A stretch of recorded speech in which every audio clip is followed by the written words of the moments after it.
Terry Crews. Now, not only is Terry Crews a household American name just for his time as a professional NFL player for the LA Rams, San Diego Chargers, and the Washington Redskins, but he's a name more so as a celebrity, an actor, and a comedian on the big screen. Crews seems to be a highly intellectual, multifaceted individual, and he gets it. He fully understands what's going on in this country. In a recent CNN interview with none other than the virtue-signaling Don Lemon, the Don puts Crews on blast to Americans about his recent tweets towards BLM. Now, instead of embracing Crews' words of moral encouragement to the group, and as a staple to the black community itself, Don simply oppressed Crews' views, almost as if he considered Crews to be a traitor to his own community. Now, if there is one thing that Don Lemon has got down pat, that is division. You guys are watching Talks with Ryan. Like, share, and subscribe. Let's get right into today's video. Terry Crews joins me now. Terry, man, you stepped in it. You say that you're willing. You say you're willing to die on this hill. You've taken a lot of heat for this. Explain what you were thinking and why it's so important that you die on this hill. All right. First, let me put this into context for you guys, and let's go over Crews' most recent tweets that Don is referring to before we go any further into this video. Terry Crews tweeted, "If you are a child of God, you are my brother and sister. I have family of every race, creed, and ideology. We must ensure that Black Lives Matter doesn't morph into Black Lives Better." Crews went on to say, "Are all white people bad? No. Are all black people good? No. Knowing this reality, I stand on my decision to unite with good people, no matter the race, creed, or ideology. Given the number of threats against this decision, I also decide to die on this hill." Well, again, I wanted to bring up the fact that, there are some very, very, militant type forces in Black Lives Matter. And what I was issuing was a warning. It's one of those things where I've been a part of different groups, I've been a part of different things, and you see how extremes can really can go far and can go wild. And under this notion, Terry is exactly right. It's not always what you see on the surface about a group. A lot of the times, there's many agendas behind all different kinds of movements, and most of the members, a lot of times, aren't even aware. Like, for instance, BLM is a Marxist group. That it might, I think of a lot of things. The first thing I think is that we actually do have an ideological frame. Myself and Alicia in particular are trained organizers. We are trained Marxists. We are... Sometimes a group of people or a movement can really want something like equality, but then their leaders, on the other hand, may just want full control of society, even if that society includes its own members. When you issue a warning, and when a warning is seen as detrimental to the movement, how can you ever have checks and balances? In the 60s and 70s, airplanes went down all the time. And the reason they found out why they did was because the pilots could never be questioned. And when you have the leaders of the Black Lives Movement who are now talking about, if we don't get our demands, we're going to burn it down. At a critical point in history. Give black people their rights, or we will burn this country to ashes. Then you step back and you realize that there is another side, which he's referring to, and that is Hawk Newsom, the co-founder of the Greater New York chapter of BLM. Now, I feel exactly the same as Crews on this one. Instead of blindly following orders like a cop would do, regardless if it's right or wrong, instead, he's insinuating to be the moralist and take the higher road and do what is right regardless of what you're being told to do, or at least do yourself justice and look into the situation first. other Black people who are talking about working with other whites and other races. They're being viewed as sellouts or called Uncle Toms. You start to understand that you are now, being controlled. You're not being treated as loved. You're actually being controlled. Someone wants to control the narrative. And I viewed it as a very, very dangerous self-righteousness that was developing that really viewed themselves as better. It was almost a supremacist move. Let me jump where in, Terry. they viewed that their Black lives mattered a lot more than mine. Okay. Now this you just gotta love, because you can tell Don Lemon is starting to sweat because Cruz is somewhat going off the regular decided narrative. You can even start to smell the virtue signaling coming from Don Lemon as his blood is starting to freaking boil under his skin. So let me jump in here. There's a lot that you said. You think if Black Lives Matter is, you said you think it's an extreme movement? Because it's now part of the... No, but this is the thing. It's a great mantra. It's a true mantra. Black lives do matter. But when you're talking about an organization, you're talking about the leaders, you're talking about the people who are responsible for putting these things together. I got you. So let me, but different thing. Terry, you realize that even during the civil rights movement that Dr. King was seen as extreme. That movement was seen as extreme. To people who don't want to make change, movements are seen as extreme. You can paint them easily as an extreme when they are not. Now, guys, don't let Don fool you. Was MLK viewed as extreme, or was he just viewed as different? Because MLK stated, "I look to the day when people will not be judged by the color of their skin, but by the content of their character." He also quoted, "We want all of our rights.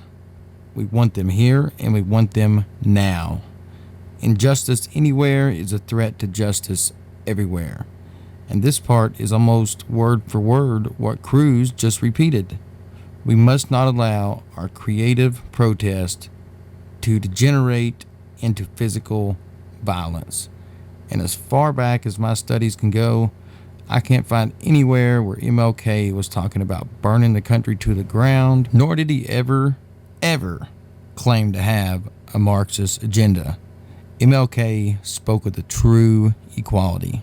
Very true. But also, when you're talking about MLK, you're talking about Nelson Mandela and even Malcolm X, they all realized that you had to have a non-racial component to these kind of movements, or there will be resentment. There will be get back. There will be, one of these people will tend to, listen, I don't want to move from one oppressor to the next. And one thing is really who's the next oppressor? Who's the next oppressor? Now, it's pretty clear to me that Don has his sights set on Terry Crews. And the reason I say that is because Don immediately calls out Crews as he's claiming that he said the Black community is going to be the next and upcoming group of oppressors, even though he didn't say that. He's just saying don't turn into what you're fighting against, or it's just redundant. Why topple a tyrant oppressor if you have to act like one while doing so? Now, guys, pay close attention, because what Cruz is getting ready to say is some straightforward, factual information that I feel like everybody needs to hear. When I describe this, when you look in the city of Chicago, there are 9 children who died by gun violence, by Black on Black gun violence, from June 20th all the way to today. And you're talking about, even with the Atlanta child murders, there were 28 kids who died in 2 years. You're talking about a month, and you have 9 Black kids, and the Black Lives Matter movement has said nothing about this. What does that have to do with equality, though? What does that have to do with equality, though? What does that have to do with equality, though, Terry? I don't understand what that has to do with equality. Listen, there's crime. There are people in those communities those people aren't just being nonchalant about gun violence. I lived in Chicago. There are many people who are working in those communities to try to get rid of the gun violence. The gun culture in this in this country is prevalent, but I don't understand what that has to do with a movement that's for equality for black people. It's not mutually exclusive that if you care about equality for black people, that somehow you're going to stop random violence or, unfortunately, kids from being shot. It just seems like apples and oranges. All right, while Dawn's on the topic, let's go over the definition of equality, and not what some of these groups think that it means, but exactly what it does mean. Now, this should be, pretty simple, but equality is the state of being equal, especially in status, rights, and opportunities. So why isn't BLM outraged at their own community? Because, we're all a product of the environment that we're raised in. And structure is like love. It has to come from within. You can't fix a problem or fix your relationship without first looking inside and loving yourself. The same goes for a community. It's not that way. This is the thing, Don. Black people need to hold other black people accountable. And if Don Lemon is having some type of problem understanding what Terry is talking about, maybe this short clip of this small business owner will help rattle something loose inside that cage of a mind that Don Lemon is living in. The problem that bothers me, you says Black Lives Matter. I've worked here part-time. Plus, I'm a part owner of this store. You said Black Lives Matter. Why don't you choke me? I'm black. Tell him, sister. Look what you did to my store. Tell him, sister. Look what you did to my store. Tell him, sister. That's right, because I got they back. These are my dudes right here. Good Look men. at the things you done. Good men. Look. The Black Lives Matter. We've been here all night cleaning up. All night cleaning. And you got black people standing right here with them. Black Tell people. me That's right. Black Lives Matter. Exactly. You lied. I said this the same thing. This is the Black America's version of the Me Too movement. If anything is going to change, we ourselves need to look at our own communities and look at each other and say, this thing cannot go down. Now, some people call this and always revert back to saying that this is racist. But according to the Bureau of Justice and Statistics, it shows that 52% of the gun deaths come from 13% of the population. Guess what population that is? The black community. Something has to change from inside first. And this is the thing, too. There are a lot of great, great people there who are held hostage, by people who literally are running these neighborhoods with violence and then claiming that Black Lives Matter. When you look at the parents of these little kids who are saying, hey, man, why aren't they speaking up for me, too?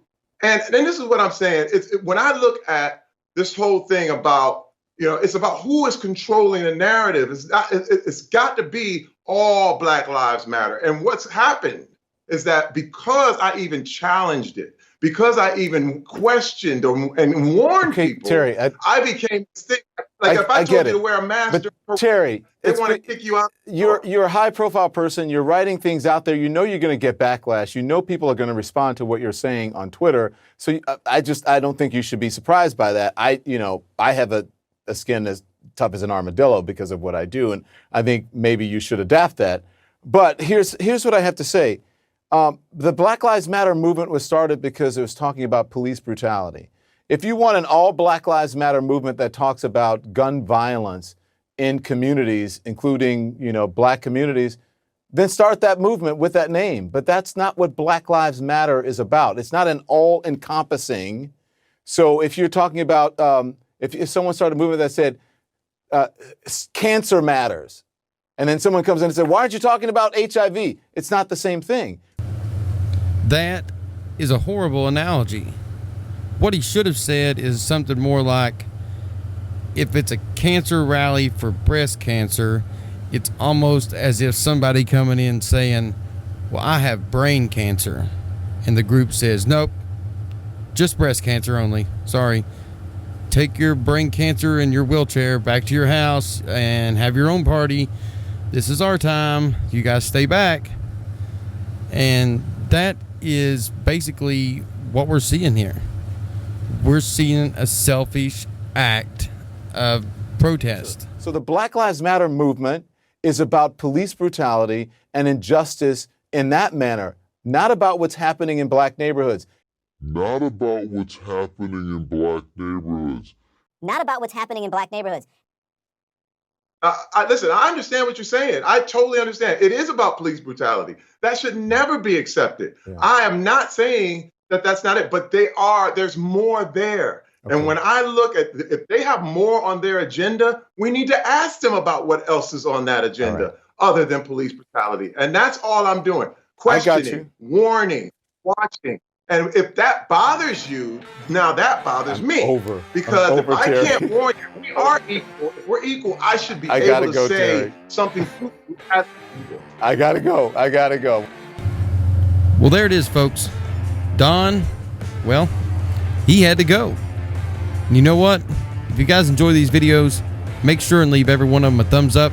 Share them on all your social media platforms. And if you haven't subscribed to this channel yet, make sure and do so before exiting the video. Also, don't forget to leave your thoughts in the comment section below. And guys, one thing to take with you, to always remember, do not fear standing up and speaking out for what you know is right. Other than that, guys, take care of yourselves, and I will see you all in the next video.